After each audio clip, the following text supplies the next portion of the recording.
This is Junk Dump, back in the Junk Dump garage. I'm working on a 1970 Oldsmobile 455, and today we're going to do the camshaft, the lifters, and the valley tray. Right now what I'm doing is, on top of a couple extensions, I'm putting one of those lint-free rags, and I'm going to tape it in place. And what we're going to do with this is send it down through the bore and clean out anything that's accumulated on top of those camshaft bearings. You gently run it through all the way to the back, and really that's what this is all getting at, is that back journal is really hard to get to with a camshaft if you've already got your expansion plug in the back.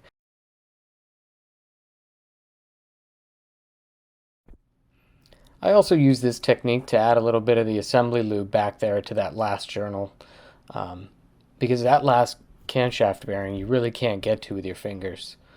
So I just run it through, grab the lube, put the lube on the rag, and then spin the rag around in that bore and try to get some of that onto the bearing in the back there.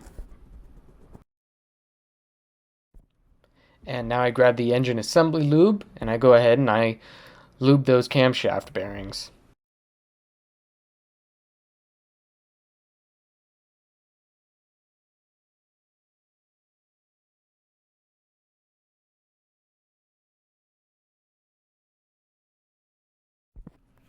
Now it's time to grab the camshaft, which I've already cleaned off and lubricated, and start feeding it through. Now you want to do this very carefully. I just go really slow and really evenly, and never force, push, or bang it around, and just feed it through those bearings.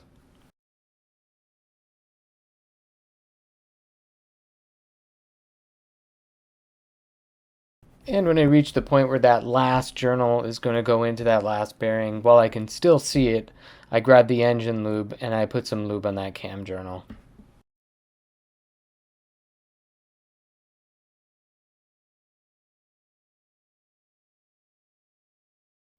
Now I just quickly check the rotation of the camshaft, make sure that there's no scraping, grinding, or resistance, or anything that I see that's out of place.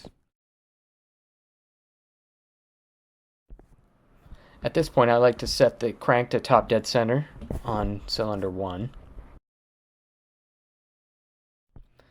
Next, I put in the oil tube baffle. I have that so the curved part is headed down like a backward C, canted a little bit off to the right.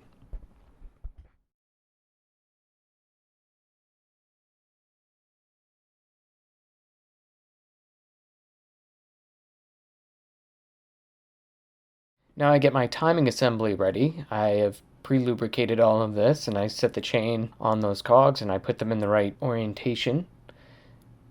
And I've spun the camshaft around so it's in the proper place as well, and they just slide right in.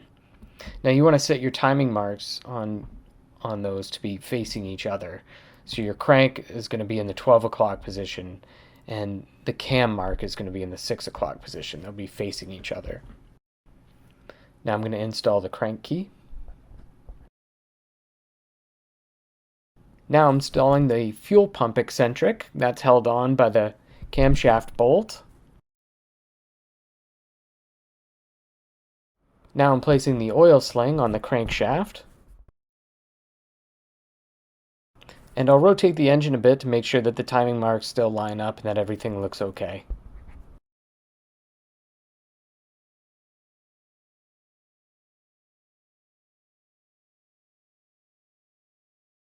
It's important on an Oldsmobile when you're installing that camshaft bolt that you add some Loctite before you torque it into place.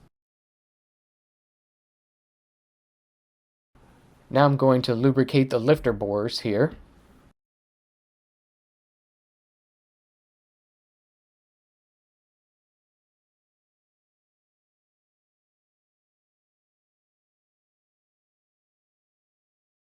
Now I carefully lubricate each lifter, especially on the bottom and the top. That's going to be important later when we first are running the engine. Some people soak their lifters in oil. Some people prime them. There's a whole lot of different schools of thought on this. All I can say is that whatever you choose, it's up to you.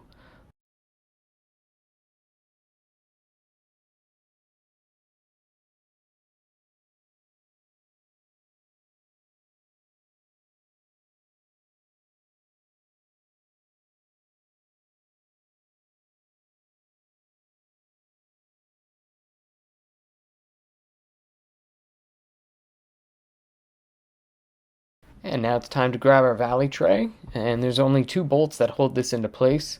They're really small, so they don't require a whole lot of torque to keep them in place, so just make sure you don't over tighten them.